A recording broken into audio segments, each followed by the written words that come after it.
S S family या YouTube नवीन चॅनलवरती तुमचं स्वागत आहे मित्रांनो. जसं की सकाळी गाडीचा स्टार्टर लावला, स्टार्टर काही लागला नाही, रशीनं गाडी चालू केली कशी तरी, पण पुढे गेल्यानंतर धुकं पडलं होतं.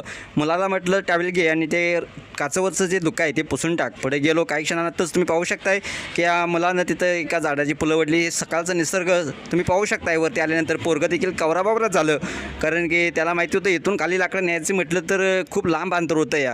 त्यानं आपलं डोक्यावर न घेता आपलं घासतच म्हणजे काय वडीतच नेणं पसंत केलं आणि गाडीपर्यंत नेलं. मी तिथं वरच थांबलो होतो आणि लाकड काय गाडीत बसणार नाही म्हणून जरा वेळेस इकडं तिकडं कटिंग करत होतो, जेणेकरून ती गाडीत बसतील. बायको आपली मोळ्या घालत होते आणि मोळ्या घेऊन खाली जात असताना तिथं मला दोघंजण भेटले. आमच्या गल्लीतीलच भाऊबंद होते, एक बावजाभाऊ आणि सुषमात आहे.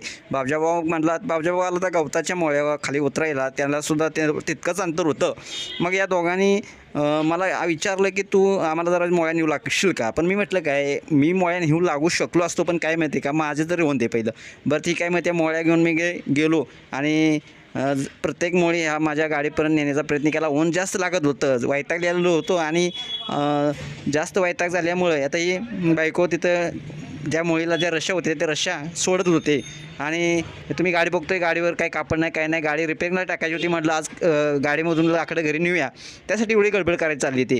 आणि जसं की आता इथं बावजाभाऊ गवताच्या मुळे तुम्हाला मागाशीच म्हटलं होतं, गवताच्या मुळे हा खाली नेत होता.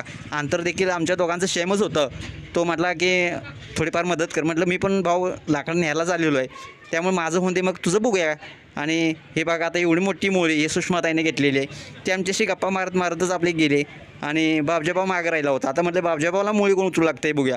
आणि बावजाभाऊनं मात्र ताकद आपली पूर्ण लावली आणि मोळी एकट्याच्या जीवावर उचलून घेतली आणि त्या ह्याच्यातून निघाला आहे. ती मोळी बघू शकताय आणि कॅमेरा त्याच्याकडे लावला, त्यानं हात पण केला. ही मोळी उचलून केल्यानंतर तुम्ही पाहू शकता या साबाड्या एवढी म्हणजे त्या झाडा इतकी ती मोळी दिसत आहे. किती मोठी मोळी आहे ती. ही मोळी खूप मोठी आहे आणि या झाडा इतकी मोळी त्यानं बांधलेली आहे. त्याचं वजन किती असं काही माहिती नाही, पण त्यानं ती मोळी तिथपर्यंत नेली. म्हणजे सकाळपासून तो नेतोय.